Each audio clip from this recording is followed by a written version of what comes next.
Polavaram ఆలస్యమవుతుందని 2014లో delta కోసం పట్టిసీమను ఏర్పాటు చేశారు అప్పటి ముఖ్యమంత్రి చంద్రబాబు నాయుడు.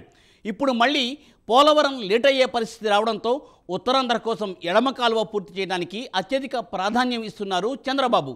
అందుకే చంద్రబాబును విజనరీ లీడర్ అంటారు. మరి ఉత్తరాంధ్రకు నీటి కోసం బాబు చేస్తున్న కసరత్తు గురించి ఈ స్పెషల్ స్టోరీలో చూద్దాం.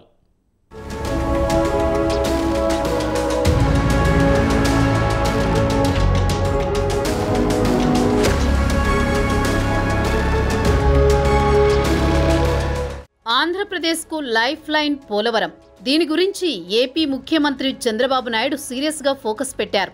పోలవరం ప్రాజెక్టు ప్రధాన డ్యాం పూర్తి కావడానికి చాలా సమయం పడుతుందన్న క్రమంలో ఆయన పోలవరం డ్యాం పూర్తయ్యేలోపు ఎడమ కాలువ కింద ఉత్తరాంధ్రలో ఆయకట్టు కిందకు వచ్చే భూములకు వచ్చే ఏడాది నుంచి నీళ్లు ఇవ్వాలనుకుంటున్నారు.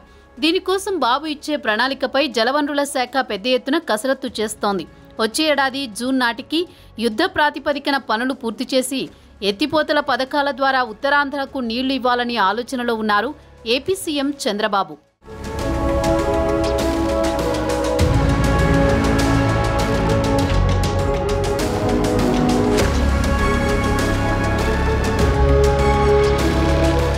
చంద్రబాబు నాయుడు ఉత్తరాంధ్ర పర్యటించినప్పుడు ఉమ్మడి విశాఖ జిల్లాలో పోలవరం ఎడమ కాలువ కింద ఉన్న 1,50,000 ఎకరాల ఆయకట్టుకు వచ్చే ఏడాది కల్లా నీళ్లు అందిస్తామని చెప్పారు. ఇప్పటికే గోదావరి ఎడమగట్టుపై పుష్కర, పురుషోత్తమపట్నం ఎత్తిపోతల పథకాలు ఉన్నాయి. వాటి నుంచి గోదావరికి వరద వచ్చిన రోజుల్లో రోజుకు 4,900 క్యూసెక్కుల నీళ్లు ఎత్తిపోయవచ్చు.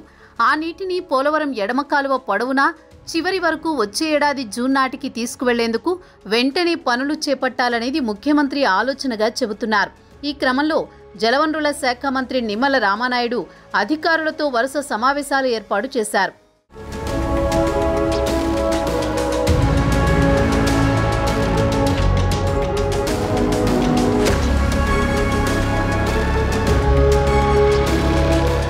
ఇటీవల మంత్రులతో సమావేశమైన మంత్రి రామానాయుడు అధికారుల నివేదికతో సంతృప్తి చెందలేదు. మరింత పకడ్బందీగా ప్రతిపాదనలు సిద్ధం చేసుకుని రావాలని అధికారులను ఆదేశించారు. ఈ నేపథ్యంలో మంత్రివర్గ భేటీకి ముందు, ఆ తర్వాత జలవనరుల శాఖ అధికారులతో మంత్రి రామానాయుడు సమావేశమయ్యారు. ప్లాన్ ఏ, ప్లాన్ బి అనే 2 ప్రతిపాదనలు సిద్ధం చేశారు. వీటితో మంత్రి దాదాపు ఏకీభవించినా మరింత సమాచారం కోరారని తెలుస్తోంది.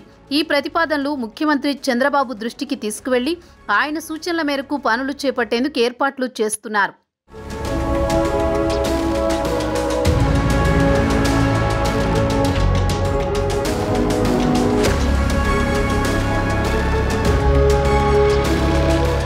పోలవరం ఎడమ కాలువ కింద ఉమ్మడి విశాఖ జిల్లాలో 1.50 లక్షల ఎకరాల ఆయకట్టు ఉంది. ఇప్పటికే గోదావరి కుడివైపు పట్టిసీమ ఎత్తిపోతలు, ప్రకాశం బ్యారేజీకి ఏటా 80 టీఎంసీలకు పైగా నీళ్లు మళ్లిస్తున్నారు. మార్గమధ్యంలో కొంత ఆయకట్టుకు నీళ్లు ఎత్తిపోసుకుంటున్నారు. ఎడమ కాలువ నిర్మాణం పూర్తి చేస్తే ఆ 2 ఎత్తిపోతల పథకాల ద్వారా 5,000 క్యూసెక్కుల నీళ్లు తీసుకోవచ్చనేది బాబు ఆలోచన. అలాగే పురుషోత్తపట్నం ఎత్తిపోతలతో 2,200 టీఎంసీల నీళ్లు వినియోగించుకునేందుకు అవకాశం ఉంటుంది. ఏలేరు జలాశయం నిండిన తర్వాత పూర్తి స్థాయిలో ఈ నీటిని ఉత్తరాంధ్ర ఆయకట్టుకు మళ్లించవచ్చు. కొంత పుష్కర నీళ్లు తీసుకునే సౌలభ్యమూ ఉంటుంది.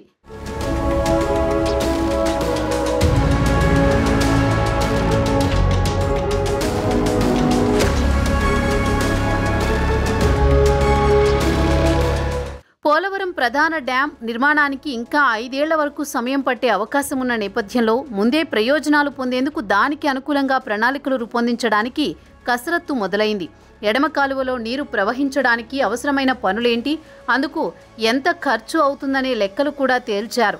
ప్రస్తుతం ఉన్న కాంట్రాక్టర్లకు మళ్లీ అవే ధరలకు పనులు అప్పగిస్తే 804 కోట్ల రూపాయలతో పనులు పూర్తవుతాయి.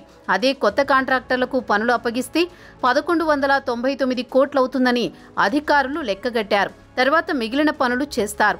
మొత్తం ఎడమ కాలువలో పూర్తి స్థాయిలో మిగిలిన పనులు పూర్తి చేయాలంటే 2,050 కోట్లు ఖర్చవుతుందని తేల్చారు అధికారులు.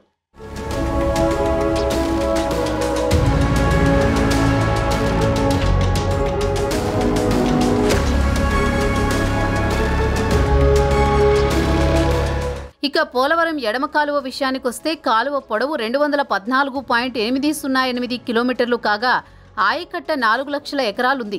ఇక నీటి కేటాయింపుల విషయానికొస్తే 108.248 టీఎంసీలు, సాగుకు 84.808 టీఎంసీలు, పరిశ్రమలకు 23.44 టీఎంసీలు ఇవ్వాలనేది ప్రభుత్వం ఆలోచన. చంద్రబాబు హయాంలో గోదావరి ఎడమగట్టుపై 2 ఎత్తిపోతల పథకాలు నిర్మించారు. మరి ఉత్తరాంధ్ర రైతులకు త్వరలోనే మంచి రోజులు రాబోతున్నాయని ఖచ్చితంగా చెప్పవచ్చు.